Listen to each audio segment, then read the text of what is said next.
Racist store owner calls police on innocent black shopper. What happens next is shocking. The bell above the door chimes as Leonard Brown flips the sign from closed to open. He inhales deeply, savouring the scent of new electronics and cleaning products that permeates Brown's electronics haven. Sunlight streams through the freshly cleaned windows, glinting off rows of sleek smartphones and shiny laptop screens. Leonard runs a hand over his balding head, straightening his polo shirt emblazoned with the store logo. At 58, he carries himself with the confidence of a man who's built his business from the ground up. His blue eyes scan the need aisles, a sense of pride swelling in his chest. Another day, another dollar, he mutters, moving behind the counter to boot up the register as he taps in his password. Leonard's mind drifts to the previous night's dinner with his longtime friend Bill. Their conversation replays in his head. "You gotta be careful these days," Lynn Bill had said, leaning in close. "Those people, they're getting bolder. Saw in the news how a gang cleaned out a Best by 2 towns over Leonard had knotted his fork pausing midway to his mouth. Don't I know? It just last week I caught one of them trying to slip a smartwatch into his pocket. Can you believe it now? As the first customers of the day trickle in, Leonard's guard is up. He greets Mrs. Henderson, a regular who's been shopping here since he opened 20 years ago, with a warm smile. "Good morning, Helen. How's that new tablet working out for you?" "Oh, just wonderfully, Leonard." Mrs. Henderson beams. "You were right about how easy it is to video call the grandkids." Leonard chuckles, basking in the glow of a satisfied customer. This is what he lives for, helping good, honest folks find the perfect gadget to enrich their lives. The morning progresses smoothly. Leonard assists a young couple choosing their first smart TV, patiently explaining the differences between OLED and QLED. He rings up a businessman purchasing a new laptop bag, engaging in friendly small talk about the local high school's football team. It's just after 11 a.m. when the bell chimes again. Leonard looks up his welcoming smile, faltering slightly as a young black man enters the store. The newcomer is tall and well-built, dressed in dark jeans and a fitted grey t-shirt. His curly black hair is cut close to his scalp, and his dark brown eyes hold an intensity that makes Leonard uneasy. Leonard's hand tightens on the edge of the counter. He watches as the man mid to late 20s, Leonard guesses, begins to browse the aisles. The stranger's gait is confident, his movements purposeful as he examines various gadgets. "Can I help you find anything?" Leonard calls out, his tone clipped. The young man looks up, flashing a disarming smile. "Just browsing for now, thanks. You've got quite the selection here." Leonard nods curtly, his eyes never leaving the stranger as he moves towards the high-end smartphone display. A knot forms in Leonard's stomach. He's seen this before, young thugs casing the place, pretending to be customers before making off with armfuls of merchandise. "Let me know if you need any assistance," Leonard says, forcing a smile that doesn't reach his eyes. As the minutes tick by, Leonard finds himself gravitating closer to the young man. He pretends to straighten already pristine displays, all the while keeping the stranger in his peripheral vision. The man picks up an iPhone, turning it over in his hands with obvious interest. Leonard's pulse quickens. He remembers the smartwatch incident from the previous week, how that other young man had tried to slip it into his pocket when he thought Leonard wasn't looking. "That's our latest model," Leonard says, sidling up to the stranger. "Just got them in last week." The young man nods, meeting Leonard's gaze. "It's impressive. The camera quality on these keeps getting better and better." Leonard grunts in agreement, caught off guard by the man's knowledgeable comment.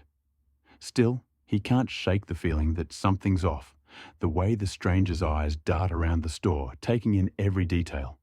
It has to be more than casual interest. "We've got some great cases for those too," Leonard adds, gesturing to a nearby display. "Might want to consider one if you're planning on buying it." The young man raises an eyebrow at Leonard's slip, but his expression remains neutral. "I'll keep that in mind. Thanks." As the stranger moves on to examine a row of tablets, Leonard retreats behind the counter. He busies himself with paperwork, but his attention never wavers from the young man browsing his store. A middle-aged woman approaches the counter. A wireless speaker in hand, Leonard rings up her purchase, exchanging pleasantries about the unseasonably warm weather. All the while, he keeps one eye on a stranger who's now examining a high-end gaming laptop. The woman leaves the bell, chiming her departure. Leonard's fingers drum against the countertop, a war raging within him. Part of him wants to give the young man the benefit of the doubt.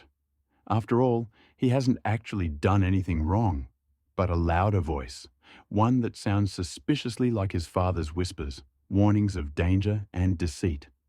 Leonard's mind drifts to his childhood, to hushed conversations overheard at family barbecues, his uncle's gruff voice. "You can't trust him, Lenny. They'll smile to your face and rob you blind the second you turn your back." He shakes his head, trying to dispel the memory. Times have changed, he reminds himself. But as he watches the young man pick up another expensive gadget, doubt gnaws at him. The stranger approaches the counter, a sleek smartwatch in hand. "Excuse me, do you have this in black?" Leonard's throat tightens. "I'll have to check the back," he manages. As he turns to head to the storeroom, a flash of movement catches his eye. Did the young man's hand just slip into his pocket, heart pounding? Leonard pauses at the storeroom door. He looks back, studying the stranger's relaxed posture, the innocent expression on his face. Doubt wars with suspicion in Leonard's mind. In that moment, Leonard makes a decision that will change everything. He reaches for the phone, fingers trembling slightly as he dials Riverbend Police Department. A crisp voice answers. "How may I assist you?" Leonard takes a deep breath, his eyes never leaving the young man browsing his store. "Yes, this is Leonard Brown from Brown's Electronics Haven. I'd like to report a shoplifter." Leonard's palm grows clammy against the phone as he whispers into the receiver. "I've got a suspicious character in my store. I'm pretty sure he's about to steal something." The dispatcher's voice crackles through the line. "Can you describe the individual?" "Sir?" Leonard's eyes dart to the young black man still examining the smartwatch display. He's a black male, mid to late 20s, about 6 foot, grey t-shirt, dark jeans. He's been hanging around the expensive items for a while now. "Has he actually taken anything, Mr. Brown?" Leonard hesitates. "Well, no, not yet, but I saw him slip something into his pocket earlier. I'm sure he's up to no good." "All right, sir, we'll send a unit your way to check it out. In the meantime, don't engage with the individual. Just keep an eye on him and call us back if you see him." "Actually steal anything?" "Thank you," Leonard mumbles, hanging up the phone. His heart races as he steps back onto the sales floor, forcing what he hopes is a neutral expression. The young man looks up, flashing that disarming smile again. Any luck with the black version? Leonard blinks momentarily confused before remembering the smartwatch. "Oh, sorry. Looks like we're out of stock on those. I can order one for you if you'd like, that's all right," the man replies. "I'll think about it and maybe come back later." Leonard nods stiffly, watching as the stranger moves on to examine a row of high-end cameras. Every movement, every glance sends Leonard's suspicion into overdrive. He's certain now that he saw something disappear into the man's pocket earlier, but what and how can he prove it? The minutes crawl by like hours. Leonard finds himself straightening the same display for the third time, his eyes never leaving the young man for more than a few seconds. He jumps at every chime of the bell, expecting to see police officers, but it's just the usual flow of customers. Mrs. Grayson picking up a new power cord. Teenagers browsing the latest gaming accessories. Leonard helps them mechanically, one ear always tuned to the movements of the suspicious stranger. He nearly drops Mrs. Grayson's change when he sees the young man pick up a top-of-the-line smartphone, turning it over in his hands with obvious interest. Careful with that, Leonard can't help but call out, his voice sharper than intended. It's not a toy. The man looks up, surprise flickering across his features, of course. He says smoothly, "I was just admiring the build quality. You don't often see this level of craftsmanship anymore." Leonard grunts, non-committally unnerved by the stranger's knowledge. It doesn't fit with the image in his head, the one of a common thug looking to make a quick score. He pushes the doubt aside. It's probably just a trick he tells himself, a way to lower his guard, as if on cue. The bell above the door chimes. Leonard's head snaps up, relief flooding through him as he spots two police officers entering the store. Officer Jenkins, a stocky man with a bushy moustache, nods in Leonard's direction, his partner, a younger woman. Leonard doesn't recognize. Scans the store with sharp eyes. Leonard hurries over, lowering his voice. Thanks for coming. He's over by the smartphones. Grey shirt, jeans. I'm telling you, he's been casing the place for at least half an hour. Officer Jenkins furrows his brow.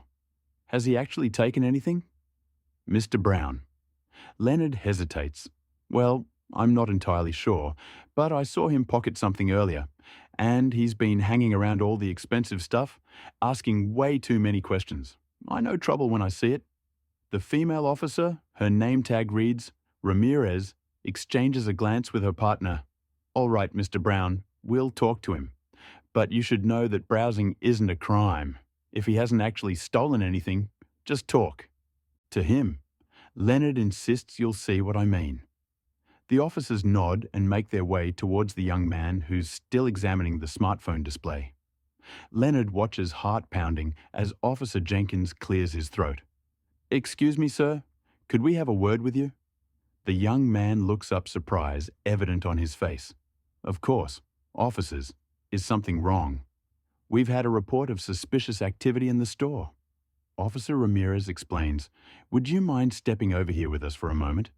Leonard watches a mix of vindication and anxiety churning in his gut as the officers lead the young man to a quieter corner of the store. He strains to hear their conversation, but can only catch snippets just browsing. I swear, empty your pockets, please. Some kind of mistake. The minutes stretch on, feeling like hours. To Leonard, he helps a customer absently, his attention fixed on the ongoing conversation across the store. Why is it taking so long? Surely they've caught him red-handed by now. Finally, Officer Jenkins approaches the counter. His expression unreadable. Mr. Brown, could we speak with you privately for a moment? Leonard nods, leading the officer to his small office in the back of the store. His palms are sweaty, doubt beginning to creep in around the edges of his certainty. Mr. Brown, Officer Jenkins begins, his tone serious. I need to inform you that we are aware of an ongoing sting operation in town targeting businesses suspected of discriminatory practices. Leonard blinks, confusion washing over him. Discriminatory? I don't understand. I called you about a shoplifter. Officer Jenkins sighs. The young man you reported. He's not a shoplifter. Mr. Brown, he's an undercover inspector from the Federal Anti-Discrimination Compliance Agency. The words hit Leonard like a physical blow. He stumbles back, groping for the edge of his desk. That's impossible. I saw him pocket something. We searched him thoroughly. Mr. Brown, he had nothing on him that wasn't his, nor gesto in merchandise. Leonard's mind reels, struggling to process this information. But why? Why would they send someone to my store? I don't discriminate. Officer Jenkins gives him a long, measured look. That's not for me to say, Mr. Brown, but I think you need to take a hard look at why you were so quick to assume this young man was a criminal. Now, if you'll come with me, there's someone who'd like to speak with you. Feeling as though the floor has dropped out from under him, Leonard follows Officer Jenkins back onto the sales floor. The young man, the inspector, is waiting. His expression a mixture of disappointment and resolve. Mr. Brown, he says, extending his hand, my name is Marcus Jackson. I think we need to have a conversation about what happened here today. Leonard stares at the outstretched hand, his world tilting on its axis as the reality of his actions begins to sink in. One thought echoes through his mind. What have I done? The fluorescent lights of Brown's Electronics Haven seem to buzz louder than usual as Leonard Brown faces Marcus Jackson. The handshake hangs in the air between them, a chasm of misunderstanding and prejudice made physical. Officer Jenkins clears his throat. Mr. Brown, as I mentioned, Mr. Jackson, here is an undercover inspector with the Federal Anti-Discrimination Compliance Agency. He's been conducting evaluations of local businesses to ensure they're adhering to anti-discrimination laws. Leonard's hand trembles as he finally accepts Marcus's handshake. The younger man's grip is firm, Professional, I don't understand, Leonard. Stammers why my store. I've never. Marcus's expression remains neutral, but his eyes are sharp. Mr. Brown, our agency received multiple complaints about discriminatory practices in this establishment.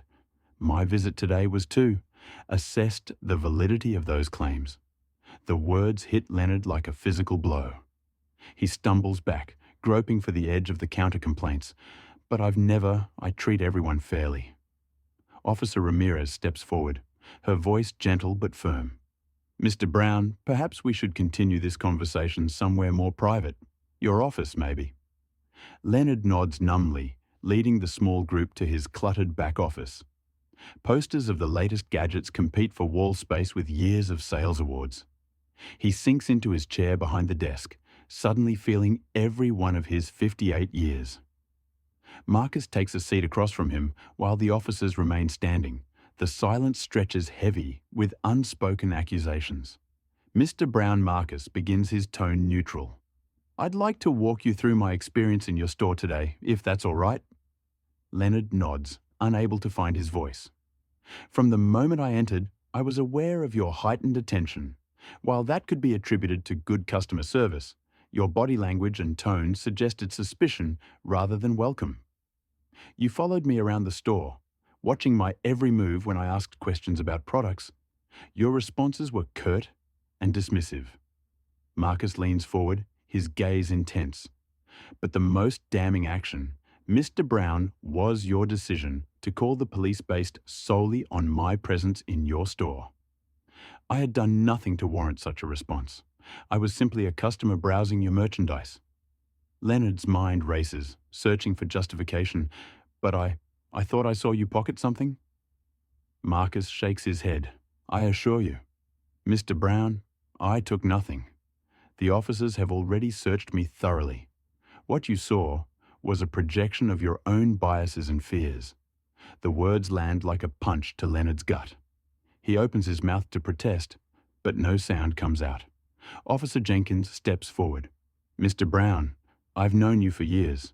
You're a fixture in this community, but I have to ask, would you have reacted the same way if Mr. Jackson had been white? The question hangs in the air, heavy with implication. Leonard's mind flashes to earlier that morning. The easy banter with Mrs. Henderson, the patient explanations to the young couple buying a TV. He compares those interactions to his treatment of Marcus, and shame washes over him. I don't know. He whispers, the admission costing him dearly. Marcus nods, a flicker of empathy crossing his features. That's an important first step. Mr. Brown, recognizing our biases is crucial to overcoming them. Leonard looks up, meeting Marcus's gaze. What happens now? Am I going to lose my business? Marcus pulls out a small notebook that depends on several factors. This incident will be thoroughly documented and investigated. The FATCA will review your store's policies, practices, and any past complaints.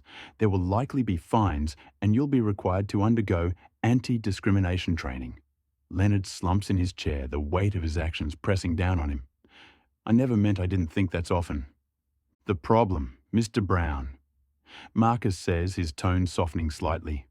We don't always recognize our own biases, but intent doesn't negate impact.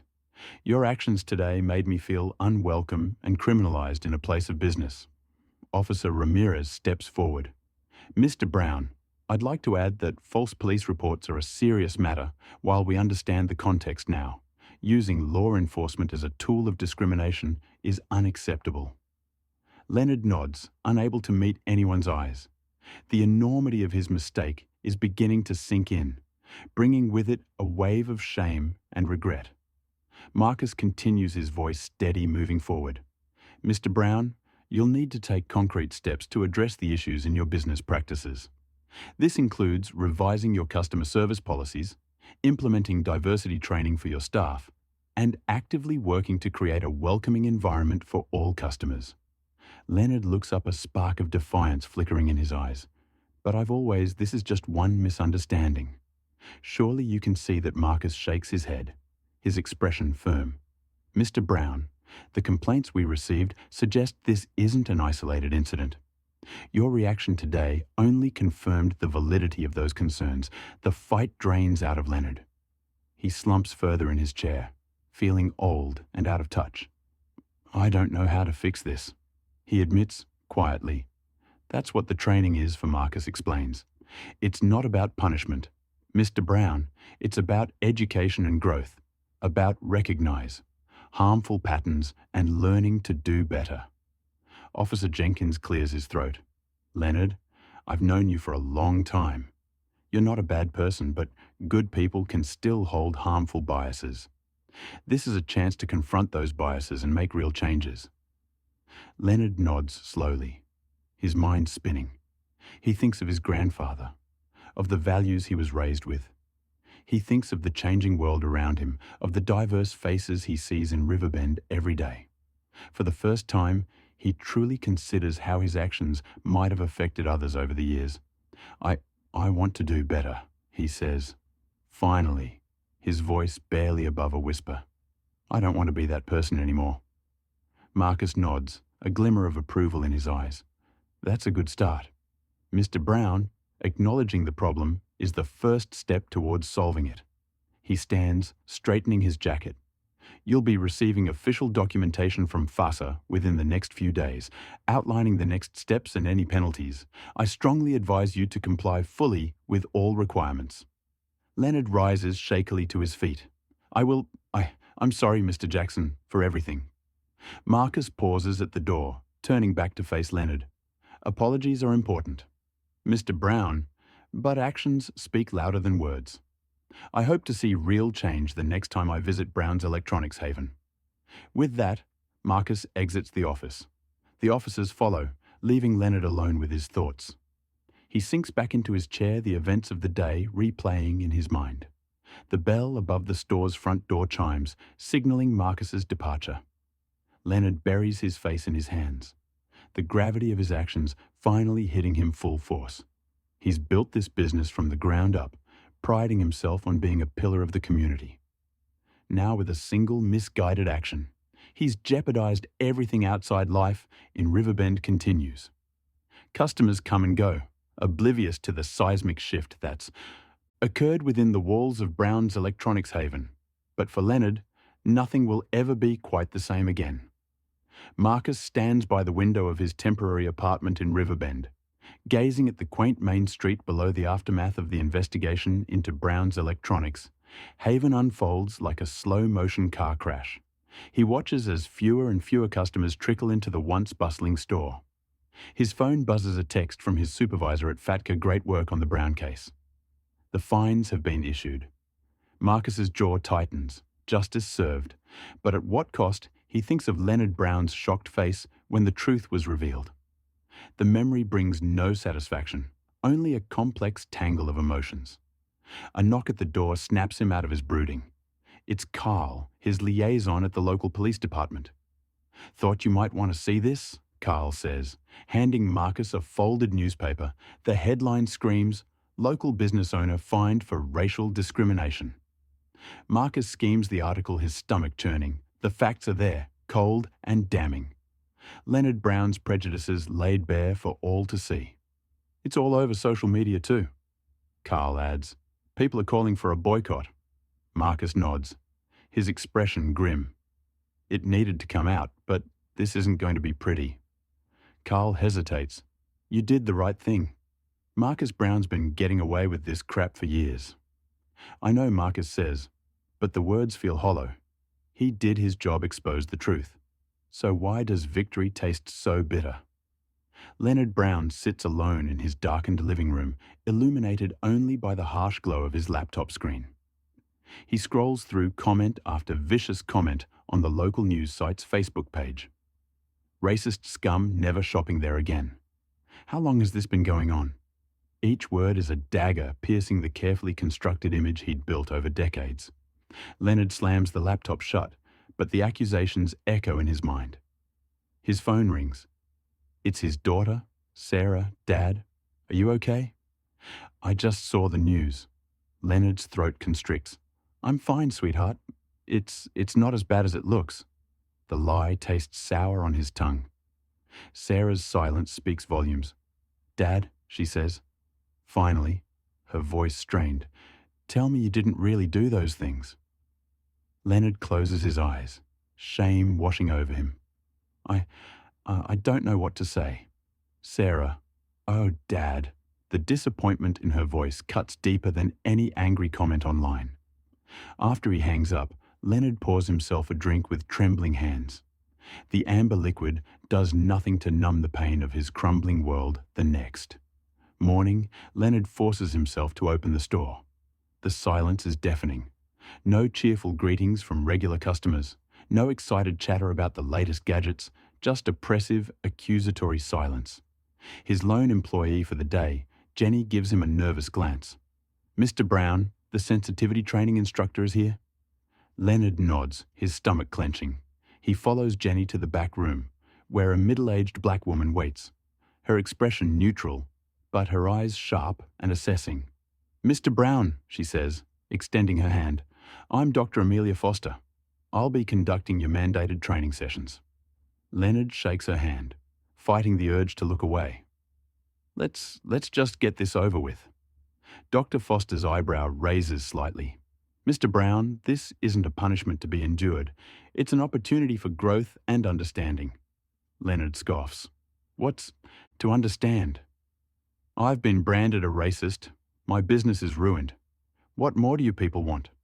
The words hang in the air, heavy and loaded.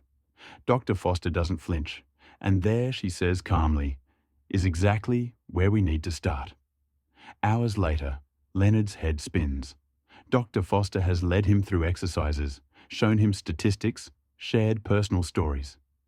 It's overwhelming, challenging, everything he thought he knew. This is just the beginning. "Mr. Brown," Dr. Foster says as she packs up, "real change takes time and effort. Are you willing to put in the work?" Leonard hesitates. Part of him wants to rage against the unfairness of it all, but a small voice, one he's ignored for too long, whispers that maybe, just maybe, he's been wrong. I'll try," he says, finally. Dr. Foster nods. That's all anyone can ask. "See you next week." As she leaves, Leonard notices Jenny hovering nearby. "Jenny, did you need something?" The young woman fidgets. "Mr. Brown, I was wondering if we could talk about making the store more welcoming for everyone." Leonard blinks, surprised. "You have ideas?" Jenny nods eagerly. "A few, if you're open to hearing them." For the first time in days, Leonard feels a flicker of hope. "I'm listening." Weeks pass. Leonard throws himself into the changes, desperate to save his business and salvage his reputation. New policies are implemented. Staff undergo training, and Leonard forces himself to confront his own biases daily. It's not easy. Old habits die hard, and there are moments when Leonard wants to give up, but slowly, painfully, he starts to see the world through new eyes. One quiet afternoon, the bell above the door chimes. Leonard looks up to see a familiar face. "Marcus, Mr. Jackson," Leonard says stiffly. "What can I do for you?" Marcus approaches the counter, his expression unreadable. "Just wanted to see how things were going. Heard you've been making some changes." Leonard nods, trying to. It's been eye-opening. "Change isn't easy," Marcus says, "but it's necessary." They regard each other for a long moment, the weight of their shared history hanging between them.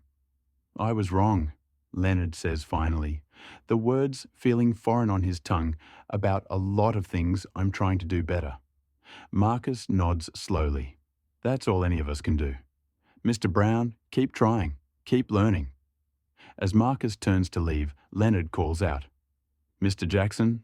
Marcus pauses. "Thank you," Leonard says quietly, for making me see a ghost of a smile crosses Marcus's face. "Make it count. Mr. Brown, that's all the thanks I need." As the door closes behind Marcus, Leonard takes a deep breath. The road ahead is long and uncertain, but for the first time in weeks, he feels ready to face it outside. Marcus walks down the street, his steps lighter than they've been since this whole ordeal began. He can't undo the past, can't erase the hurt Leonard's actions caused. But maybe, just maybe, some good can come from all of this. His phone buzzes, another case, another town that needs his attention. Marcus squares his shoulders, ready for whatever comes next.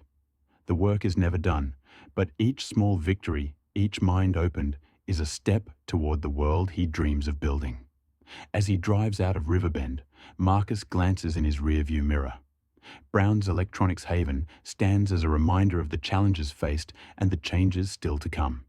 It's not a perfect ending, but it's a start, and sometimes that's enough.